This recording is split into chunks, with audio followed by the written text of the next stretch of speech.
Si actualmente estás viviendo en Estados Unidos o Canadá y quieres comprar una casa en México, tal vez la quieras para pasar las vacaciones, para preparar tu retiro o simplemente como una inversión inteligente para volver a tu país de origen. Entonces te estarás preguntando, ¿hay algún tipo de banco en México que me pueda considerar dar una hipoteca si tengo mis ingresos en dólares y también estoy viviendo en el extranjero? Y la respuesta a esa pregunta es sí, sí se puede. En este video te voy a explicar exactamente cómo funciona ese tipo de hipotecas, todo sin rodeos y sin guardarte ningún secreto. Y si esta información te es útil, te invito a suscribirte a este canal, darle like al video, ya que esto me ayuda a seguir creando ese tipo de contenidos. Lo primero que debes de saber es que este tipo de producto tiene nombre propio dentro de los bancos en México. Se llama internamente Hipoteca de Economía Americana y fue diseñado específicamente para mexicanos. La diferencia con un crédito tradicional es que tus ingresos están en dólares y también posiblemente estés viviendo en Estados Unidos o Canadá. Ahora, hablemos de números en concretos. Cuando una persona vive y trabaja en México, los bancos pueden financiar hasta el 90% del valor de la propiedad. Pero cuando se trata de economía americana, el banco asume un riesgo adicional. Y esto es porque el acreditado, la persona que está pidiendo el crédito, está en otro país. Por eso que el financiamiento máximo para ese tipo de créditos puede rondar entre el 80 al 85% del valor de la propiedad. Esto significa que debes de tener ahorrado como mínimo entre el 15 al 20% del enganche del valor de la operación, de la compraventa, y adicional considerar los gastos de escrituración, que regularmente puede ser entre el 6 al 8% del valor de la propiedad. Obviamente te comento esto para que puedas hacer tus cálculos antes de iniciar cualquier proceso. Vamos al punto más importante de todo: ¿cómo le demuestras tus ingresos al banco? En el mundo financiero existen tres tipos de economías: los asalariados, los independientes y los informales. Y te voy a ser muy directo: el tercer tipo de grupo, que son los informales, no son viables y sujetos para este tipo de crédito. Es decir, si te pagan el 100% en efectivo, no declaras impuestos y ese dinero no entra a tu estado de cuenta bancario, no serías sujeto para este tipo de crédito. Para las personas que son asalariadas, que son empleados, obviamente trabajan directamente con una empresa, reciben una nómina y tienen documentos disponibles para poder comprobar sus ingresos. Obviamente el proceso es más fluido para ese tipo de economía, para ese tipo de perfiles. En específico, los bancos nos van a solicitar la forma W2 del último año, los recibos de nómina, los pay subs de los últimos 6 meses completos y los estados de cuenta bancarios americanos en donde se depositan tus ingresos de nómina. El banco revisa que las cifras deban de coincidir, es decir, si el W2 dice que gana $5,000 mensuales, los paid subs y los estados de cuenta también deben de confirmarlo. Para el perfil independiente nos piden la forma 1040 con el anexo C de los últimos 2 años. Adicional, debemos de entregar los últimos 6 estados de cuenta.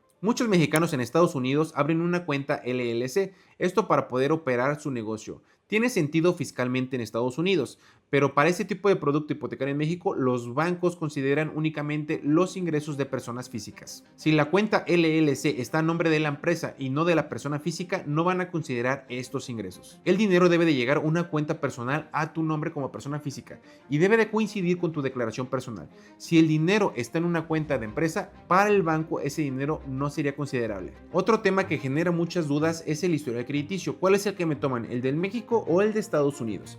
Muchos clientes me dicen: oye Luis, yo nunca tuve créditos en México, me fui hace más de 15 años y creo que dejé una deuda pequeña y eso me va a afectar. Y aquí, ojo, el detalle que muy pocas personas conocen: en México el buró de crédito tiene límite de permanencia para las deudas.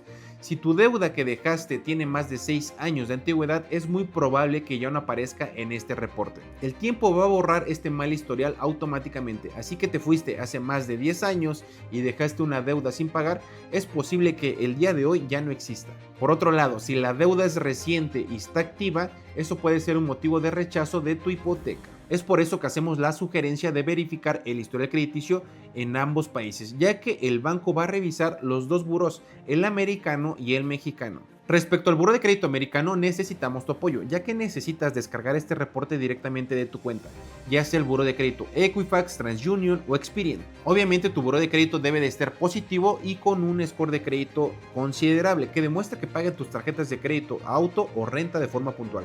Si cuentas con una colección de atrasos e impagos, no serías viable sujeto de crédito. Un punto importante que revisa el banco son tus créditos activos en Estados Unidos. Obviamente entran como compromisos financieros y todo esto nos resta capacidad para tu hipoteca en México.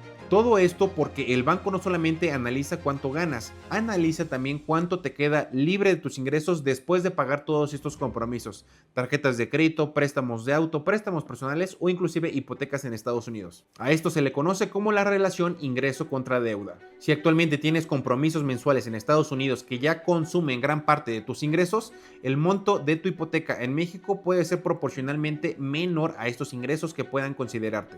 Y en algunos casos negativos, esta causa de la deuda muy alta puede ser motivo de rechazo del crédito. Nuevamente, una sugerencia adicional: antes de iniciar el proceso de evaluación, es importante reducir estos compromisos en tu buro de crédito. En otras palabras, te recomiendo pagar tus créditos personales, tarjetas de crédito o préstamos de auto. Ya platicamos del tema de los ingresos. Ahora, los documentos generales que vamos a necesitar para integrar tu expediente. Obviamente necesitamos tu INE vigente o pasaporte mexicano, comprobante de domicilio en Estados Unidos y también en México. Aquí en México podría ser de algún familiar.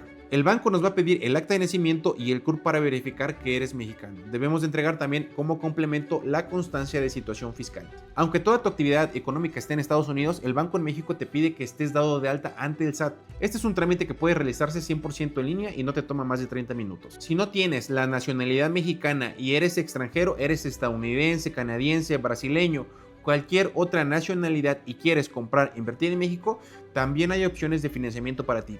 Inclusive tus ingresos en otra moneda se pueden considerar. La respuesta en concreto es que ese tipo de extranjeros sí pueden comprar en México. Y si quieres que prepare un video explicando este proceso a detalle, déjame tu opinión en los comentarios y preparo este video. La banca tradicional más grande en México, Santander, BBVA, Scotiabank, Banamex, HSBC, trabajan en ese tipo de economía americana. El problema real es que este producto no se publica masivamente. La mayoría de los ejecutivos y brokers no conocen a fondo los requisitos, ingresan mal ese tipo de expedientes por no conocer los documentos que se requieren. Obviamente terminan quemando tu solicitud en el banco, lo que afecta a tu historial crediticio y terminas con una hipoteca rechazada. Una vez que el expediente está bien integrado, lo ingresamos al banco y esperamos la carta de autorización por parte del banco.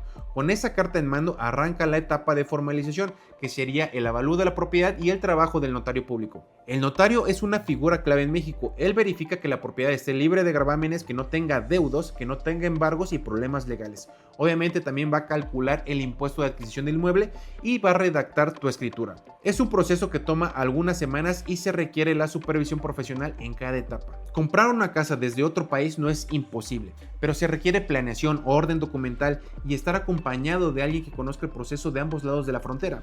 He visto decenas de casos en donde rechazan créditos perfectamente viables solamente porque no conocen la documentación básica para ingresar al banco. En nuestra agencia llevamos años de preparación para la integración de ese tipo de expedientes. Conocemos qué banco exactamente sí te puede autorizar tu hipoteca para comprar tu propiedad. Si estás listo para dar el siguiente paso, puedes mandarme un mensaje directamente o hacer clic en la descripción de este video para agendar una sesión sin costo y sin compromiso. Y si este video fue útil, puedes compartirlo con ese familiar, con ese amigo que también está del otro lado y quiere comprar su casa en México. Esto nos ayuda muchísimo.